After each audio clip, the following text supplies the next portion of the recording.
Kung ikaw ay zero experience pero gusto mong matuto ng Facebook ads or Amazon PPC, then this video is for you. A lot of people, they think na wala silang experience, pero dahil nga madalas tayong nasa social media, kino-consume natin as many contents as possible para malaman natin, number 1, ano ba yung mabentang skill set? Number 2, ano ba yung malaki yung sahod? Siyempre, yun yung importante eh. However, sorry to burst your bubble, but kung ikaw ay beginner, huwag mo munang isipin na mag-niche down. At ito ay opinion ko. Kung may sarili kayong opinion nyo, gumawa kayo sarili nyong content. But ito ay opinion ko.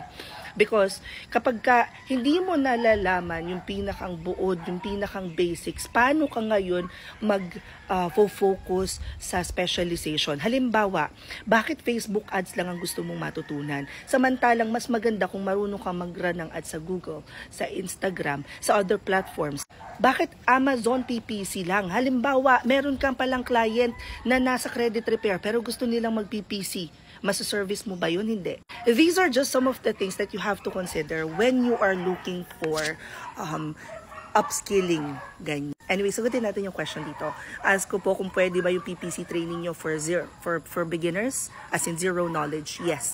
Ang pinakang focus kasi namin sa class is hindi lang yung bastang alam mo kung ano yung ginagawa. Kaya kami nag-offer ng mga may internship. It's because we want to be able to make sure na bukod sa alam mo yung basic technical aspect of things, alam mo rin kung paano siyang gagawin. So after nung 2 days na live na training ninyo, magkakaroon kayo ng 2 weeks na internship. So bibigyan kayo ng napakaraming tasks as part of your internship. Wala naman siyang oras. So pwede nyo gawin on your free time. However, kagaya din ng kapag kami client na kayo, meron siyang due date. So you have to meet the due date to be able to complete the internship. After the internship, you guys will join the application book session kung saan tuturuan ko naman kayo kung paano mag-apply.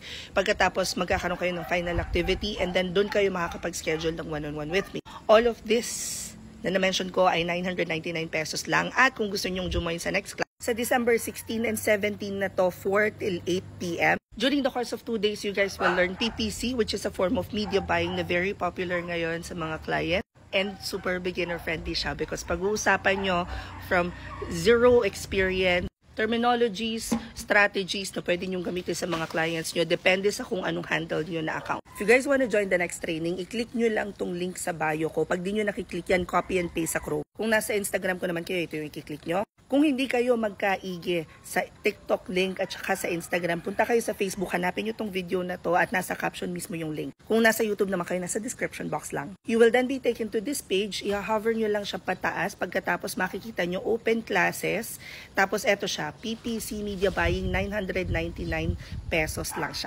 Pag-click nyo nun, nandun na lahat ng detalye, yung forms na ipapadala, yung bayad and all. Guys, just a heads up, please make sure na basahing maigi, make reading a habit.